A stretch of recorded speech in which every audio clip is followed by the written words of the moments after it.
My friends, we gather today not to learn something new, but to remember what has always been true.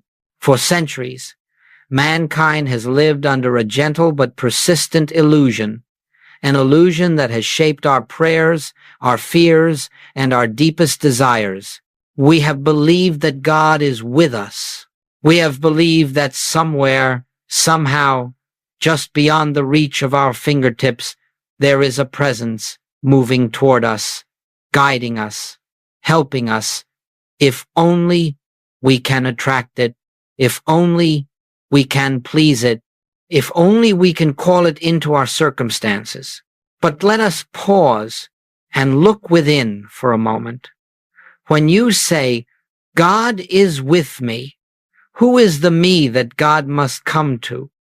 Who is this separate being standing outside the divine embrace?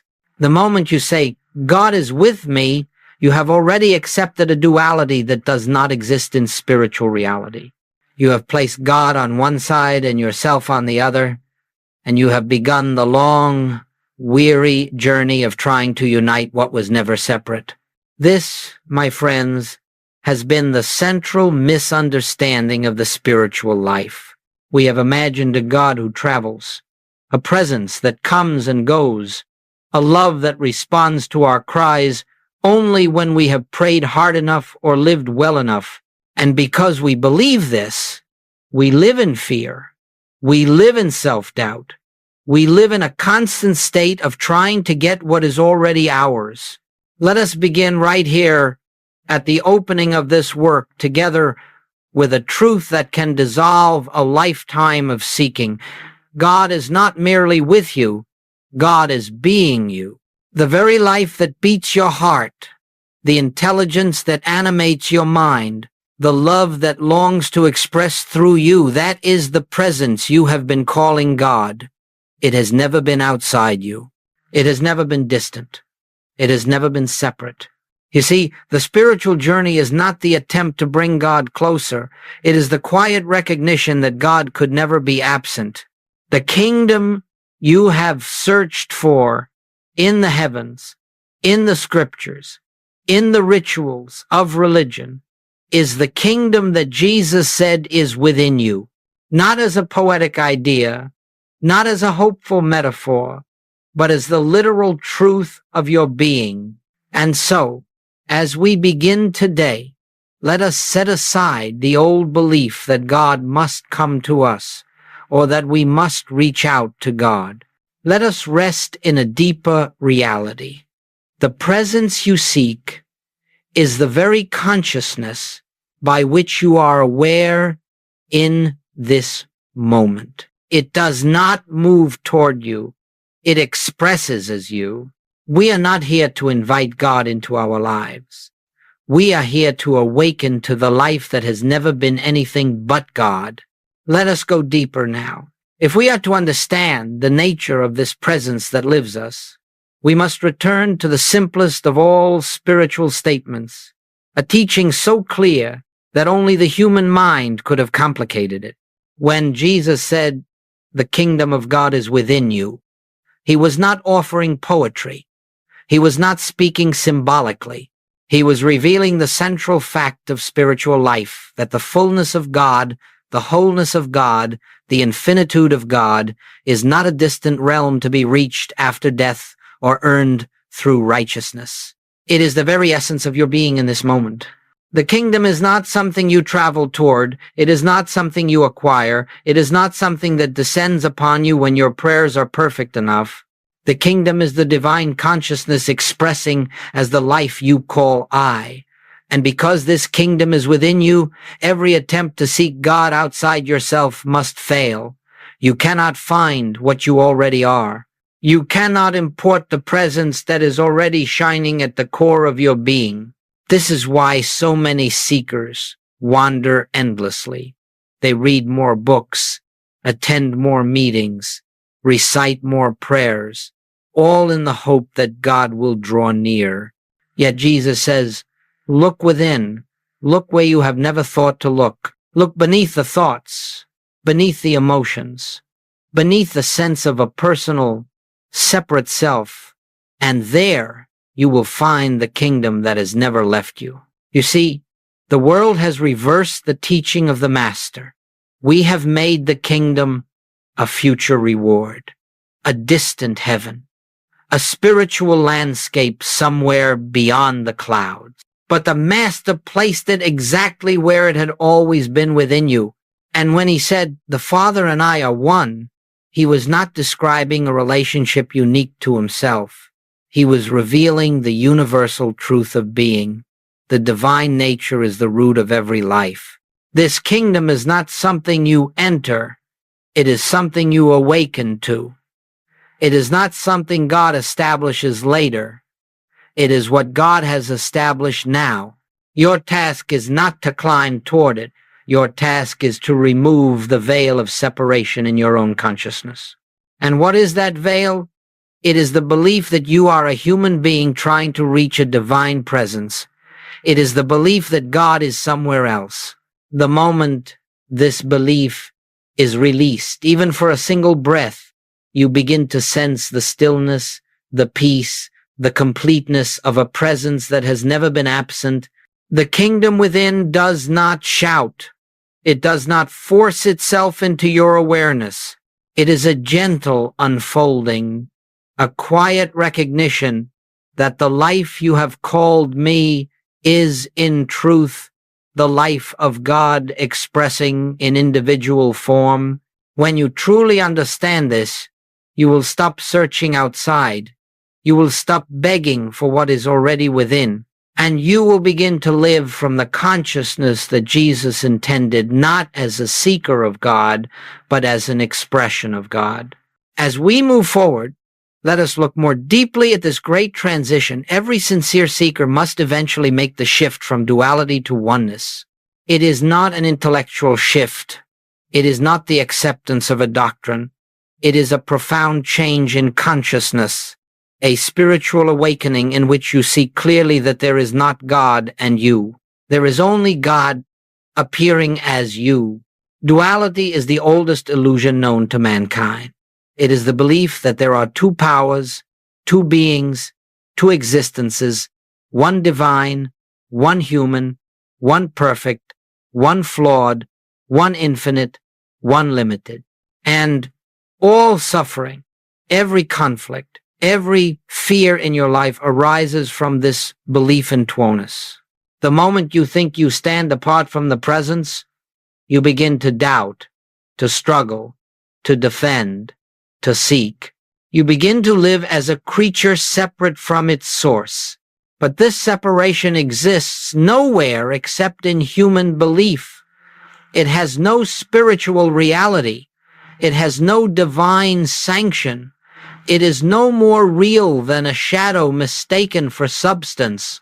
And the instant this veil begins to lift, the instant you recognize that the life you are living is not a personal life but a divine expression, the entire structure of fear collapses.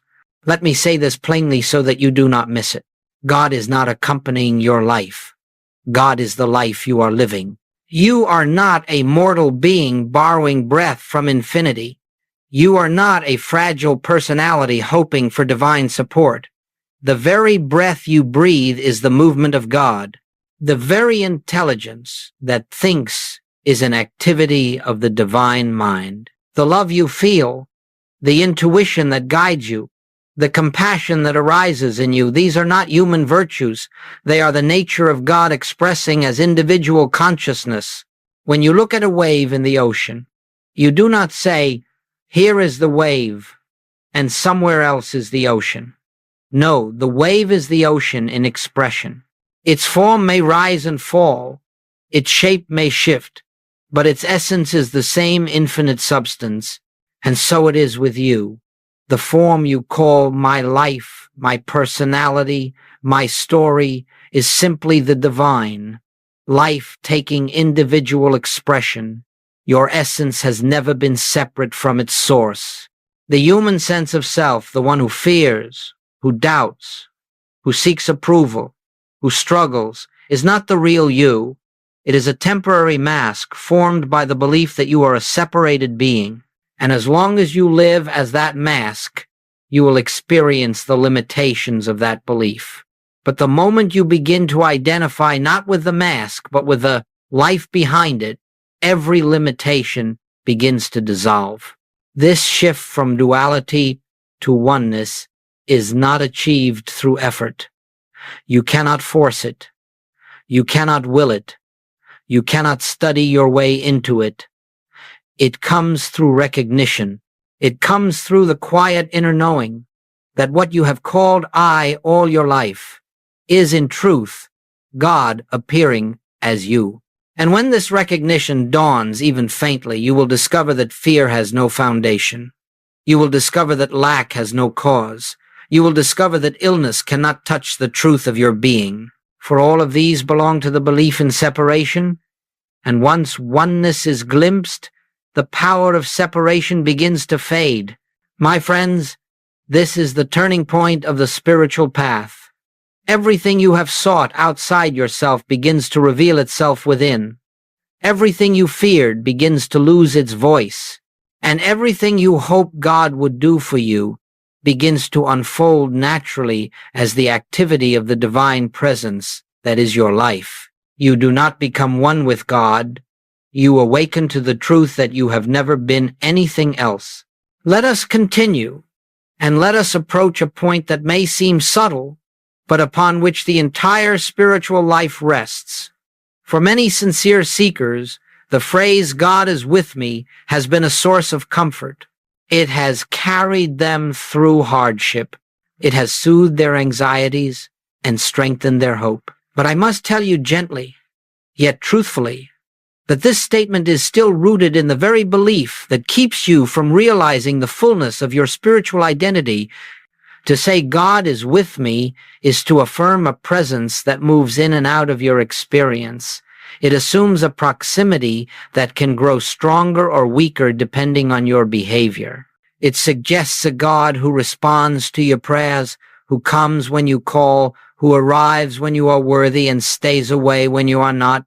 And though this idea may feel comforting to the human mind, it is also the source of fear, guilt, and insecurity. As long as you believe God must come to you, you will fear the moments when you cannot feel God.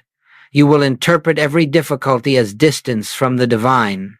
You will judge yourself by your emotions, your moods, your circumstances, believing that God is nearer when life is easy and farther when life is hard.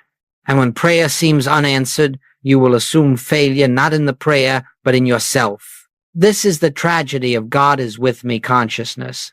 It still assumes too. It still imagines a universe where God must travel, must approach, must respond. But God is not a visitor. God is not a presence that steps in and out of your life like a shifting shadow. God does not arrive. God does not depart. God does not draw near. God does not withdraw.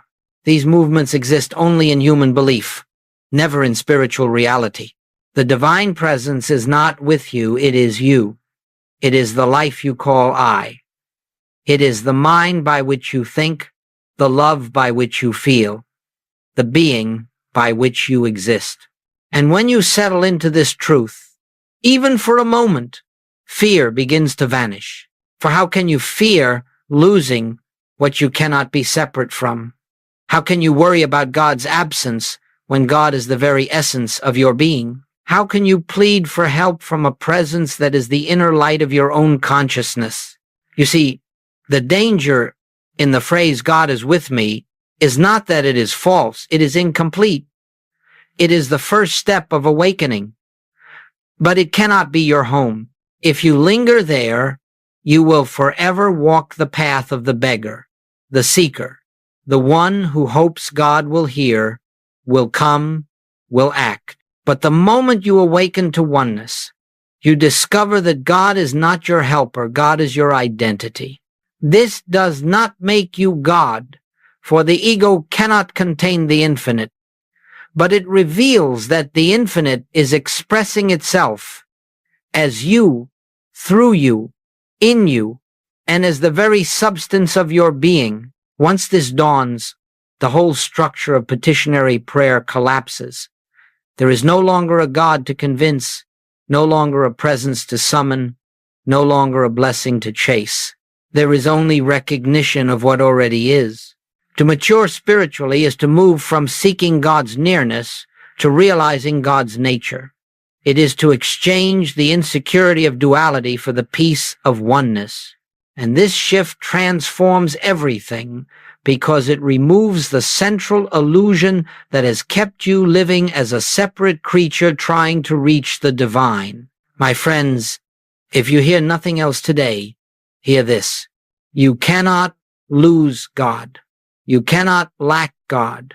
You cannot be distant from God, because God is not something added to your life. God is the life itself. The day you stop asking for God's presence is the day you begin to experience it. Now we come to a central pillar of the spiritual life, one that must be understood if you are to live in freedom rather than fear. For centuries, prayer has been built upon the assumption of lack. God, please give me this. God, please heal me. God, please fix my circumstances. And the more intensely we desire, the more passionately we plead, the more exhausted we become, because all supplication begins with a silent confession.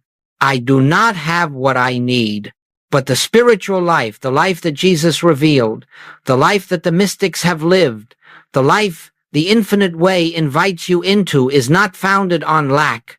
It is not founded on asking. It is founded on recognition. Recognition is the quiet realization that everything you have asked God to give you has already been given. Recognition is the understanding that you cannot seek the presence, because the presence is the very ground of your being. Recognition does not beg, it acknowledges. Recognition does not reach, it rests. Recognition does not attempt to change God, it allows God to reveal the truth already present.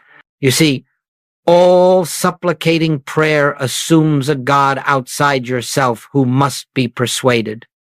But recognition knows that God is the very life you are living, and that nothing needs to be added to that life.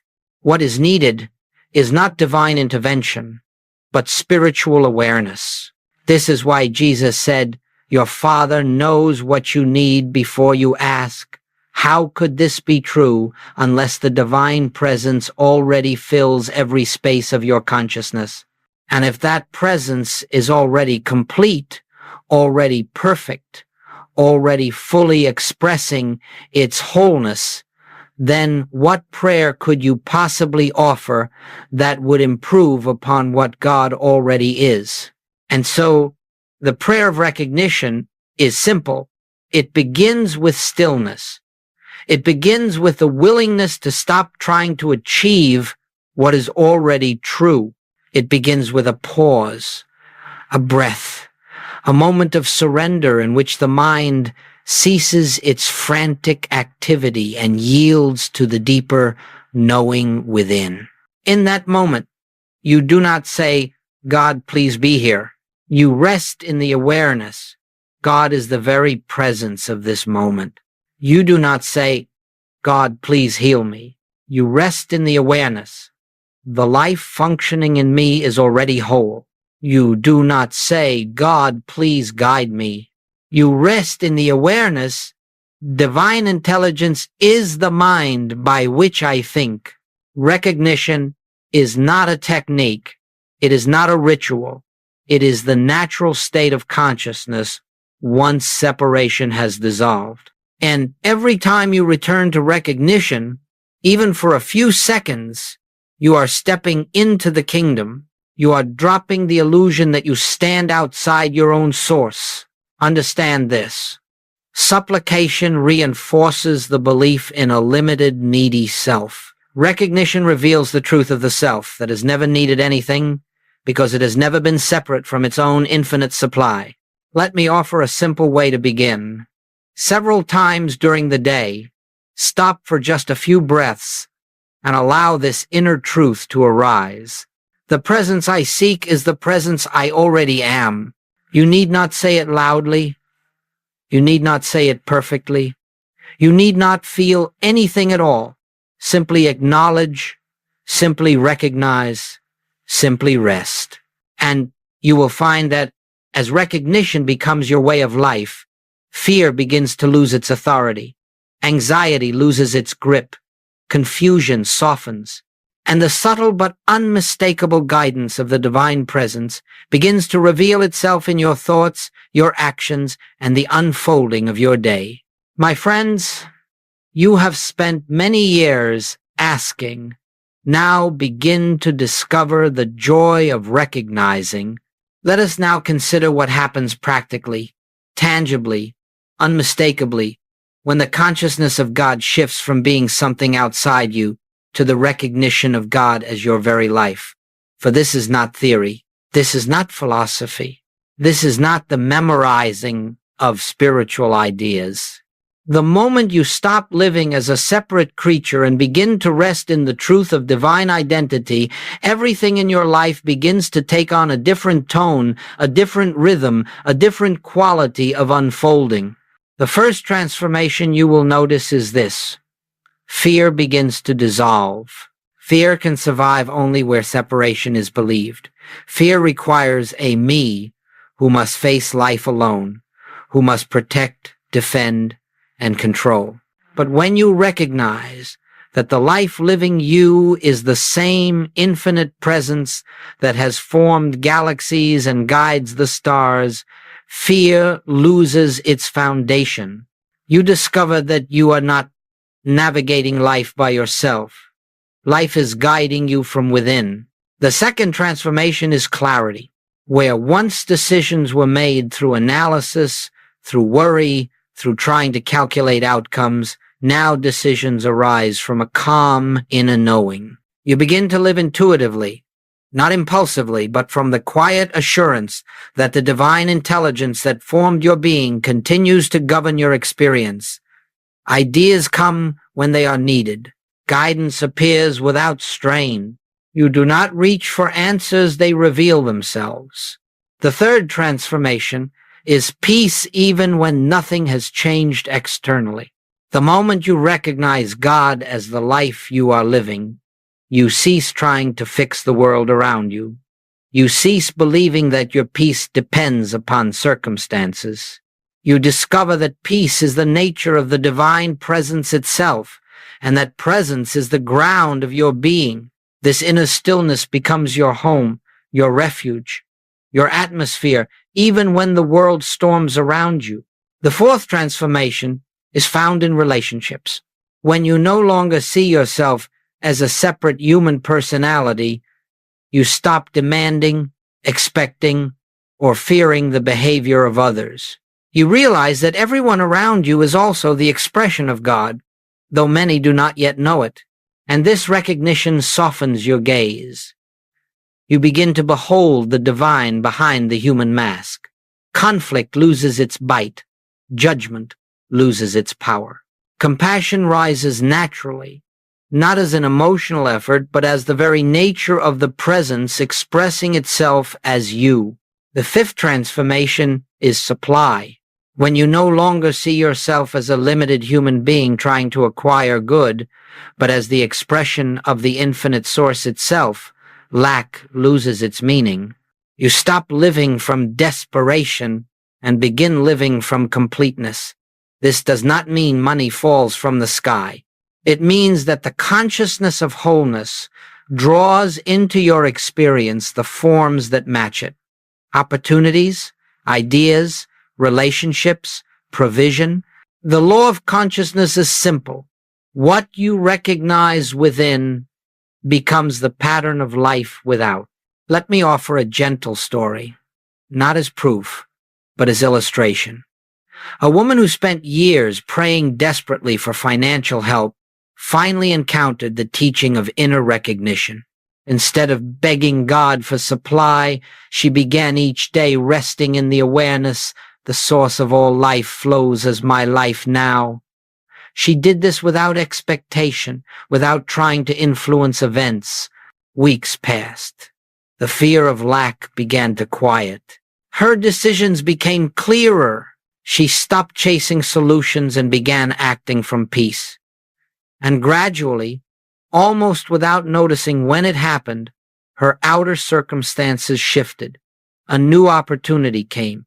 A long-delayed project opened. What had seemed impossible became natural. Nothing magical occurred.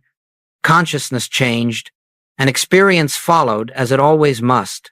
The sixth transformation is healing, where once the body was feared as fragile, vulnerable, and separate from spirit, you now see it as an instrument through which the divine presence expresses. This does not deny physical conditions. It simply refuses to build identity around them. You begin to understand that the body responds to consciousness, and as fear dissolves, as separation dissolves, as inner peace becomes natural, the body often reflects that harmony, sometimes quickly, sometimes gradually, but always in accordance with the changes taking place within. And finally, the deepest transformation is freedom. When you know that God is the life living you, the entire burden of existence lifts. You no longer wrestle with life. You no longer battle circumstances. You no longer attempt to force spiritual growth. You rest. You allow. You listen. And you discover that the same presence that animates your life is unfolding your path with a wisdom far greater than human effort could achieve.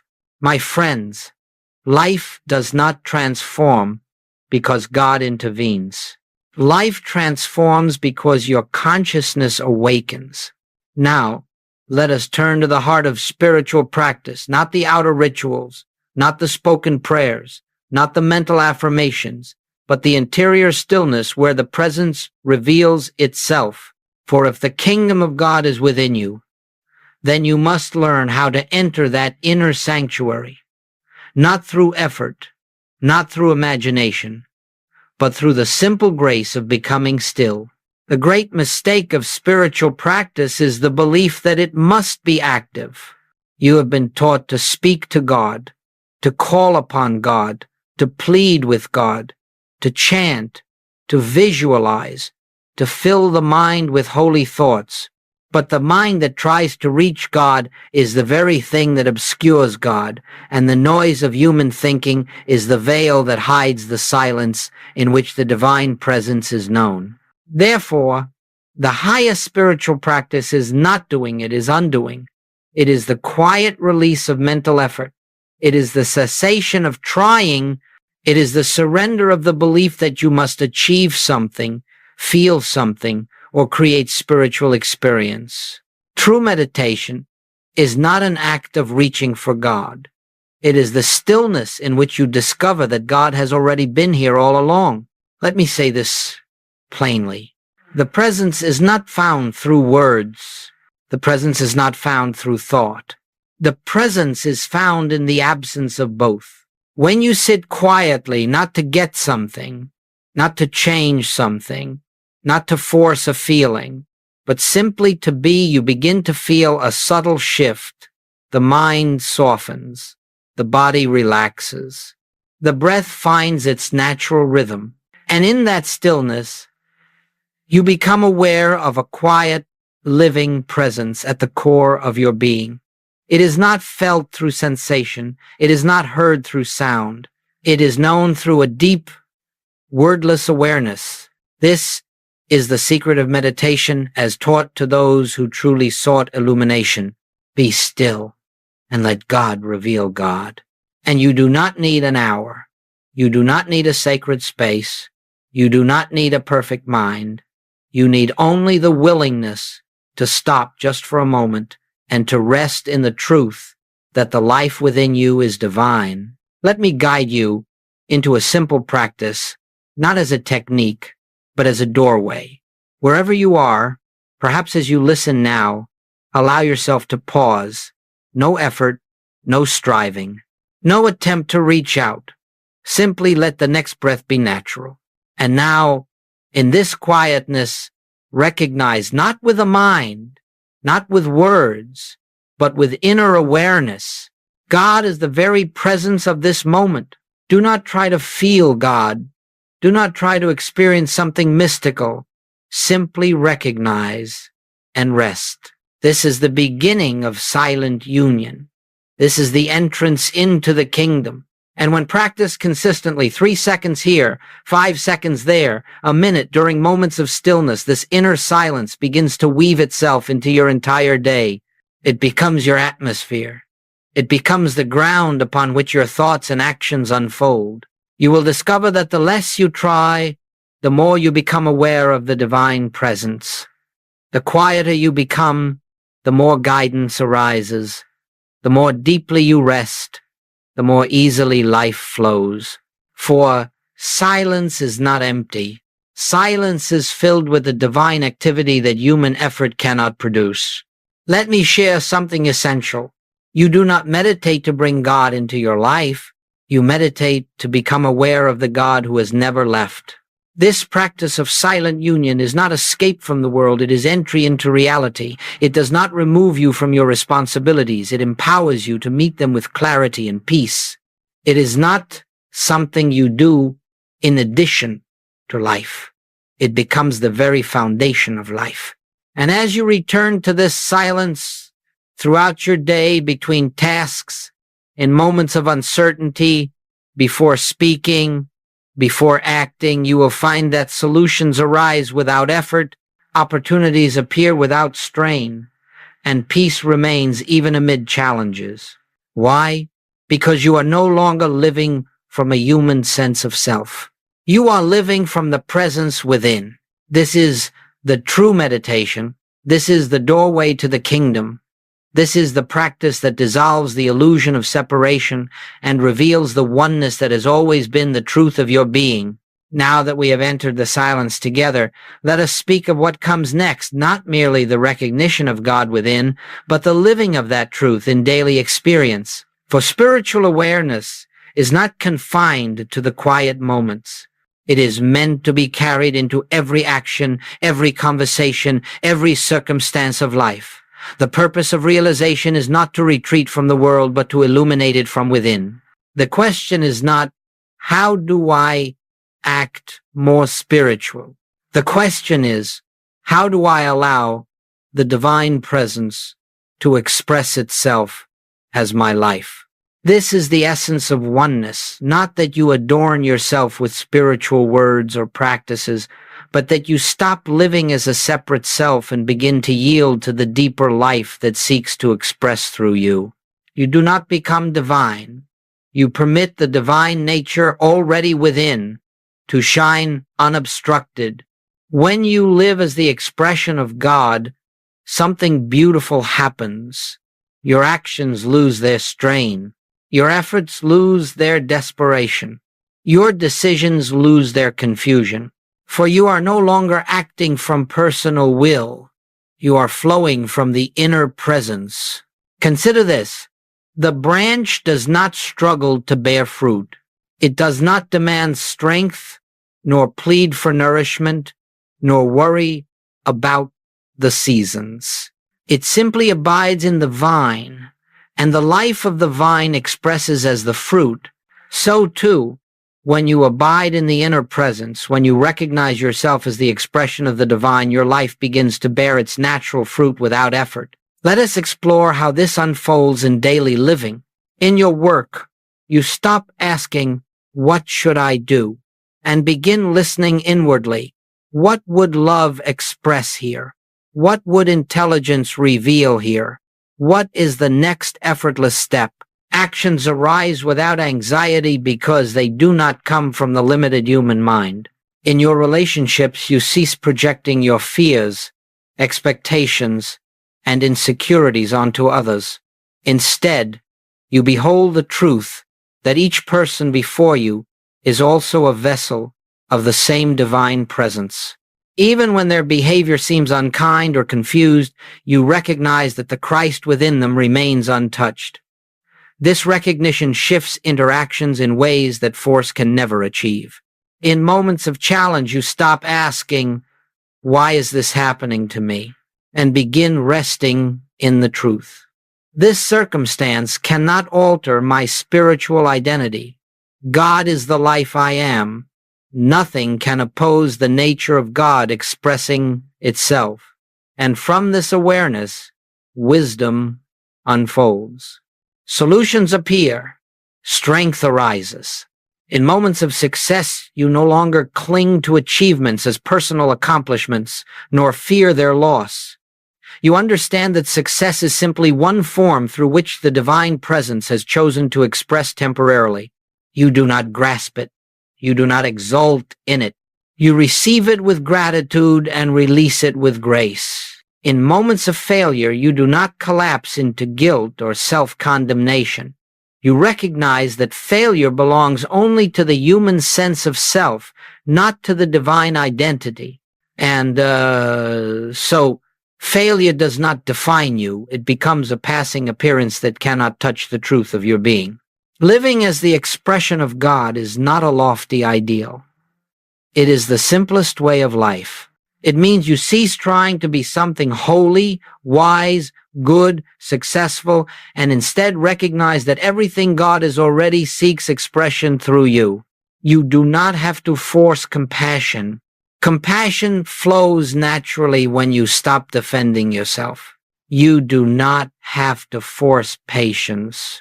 Patience appears when you rest in inner peace. You do not have to force love. Love expresses itself when you recognize your unity with all life. This is why Jesus said, "Let your light shine," not create your light, not polish it, not defend it. Simply let it shine. The light is already within. The life is already within. The wisdom is already within.